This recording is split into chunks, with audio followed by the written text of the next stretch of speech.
Administration and the Department.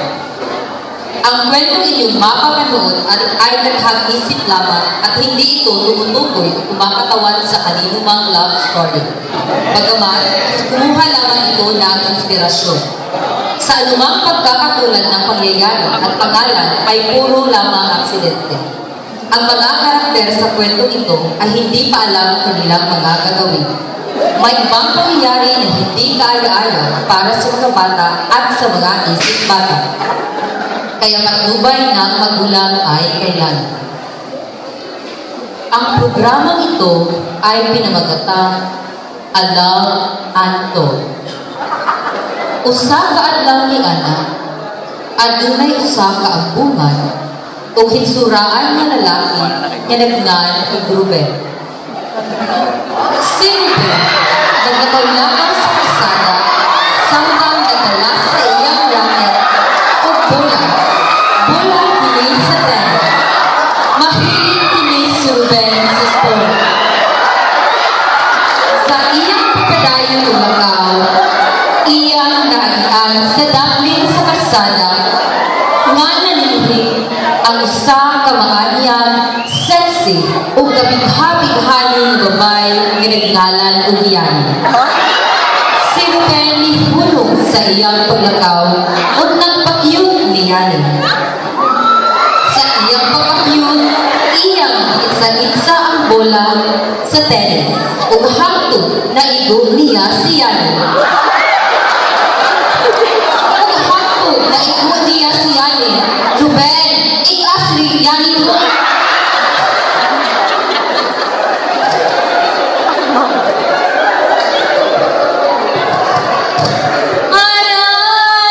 Haray ako.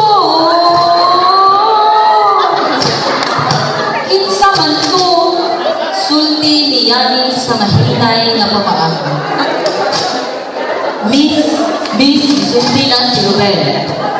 Sorry, wala gito na akong gituyo. Pasaylo ako, miss.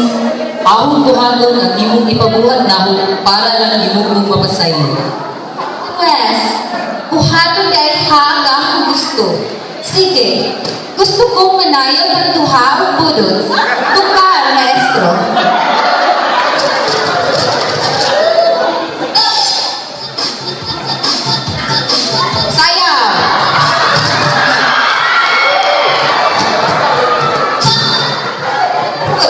There's no internet connection at the moment.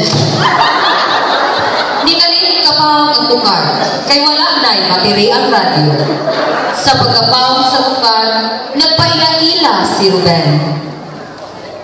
Ganang miss, ako di ay si Ruben. Kuyog isa sa iyang kamot para mulamano, pero wala kinikidawat ni Yanni, kay usa siya kamahinhin na babae. Nag-flip hair hinuon siya, o dayon ng hiyutos, o miingon, o milingit sa kilid, o misulti. Ako si Yanni, o nilakaw pala. Gitawag ni Ruben si Yanni. Yanni! Asan ka pala?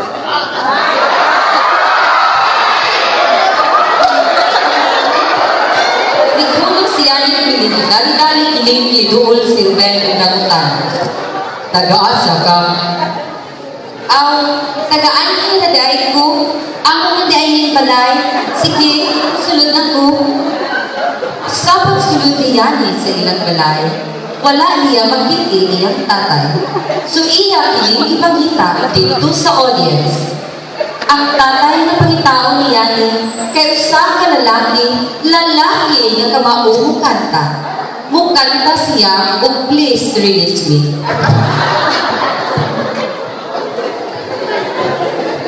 Makita ko tatay!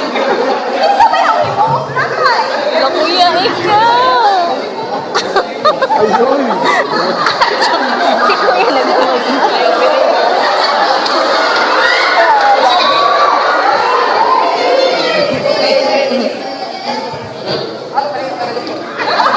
Lalaki nga kabuong kanta, mukanta o please release me. Please release me, let me go, or I look like you anymore.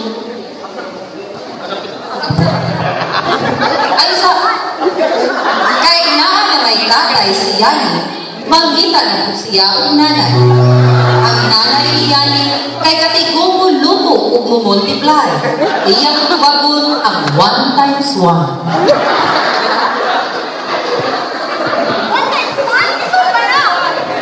Padang.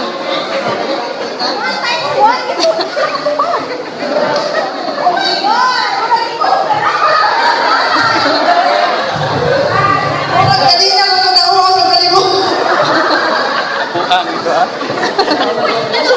Ang sa to? 1 times 1, 1, uy! 1 times 1, 1. Di ba zero? Asa na ang tatay ni Yani? Mubalik. Si Yani kauban sa iyang nanay, tatay, dito ni Ruben. Balik ka sa stage. Pagtala ang nanay ni Yani. Muwag kita kay Dugay sila ng lagaw. Mangutana ang nanay ni Yani. Why, Mike, ako na. Ano ko kapilapil? Yani! Yani na Dugay, hindi mo na humang diha o pali. Kaganina naman ka. O kinsa ng laki ha. Gitutlog si Ruben. Nato na ka, Ruben? Nahatlog si Ruben. Nagkurong ang tuhod. Kurong tuhod, Ruben. Nahasta po, ijang istorya. Mama, sir, ako si Ruben. Nakikila-ila ko sa anak. Sige, sir, bubalik ako. Nilakaw si Ruben ug mangita sa iyang mga amigo dito na po sa audience. 5 ka-amigo ang pangitaon ni Ruben. Ang iyang mga amigo kay kamaong sayaw ug bumbong.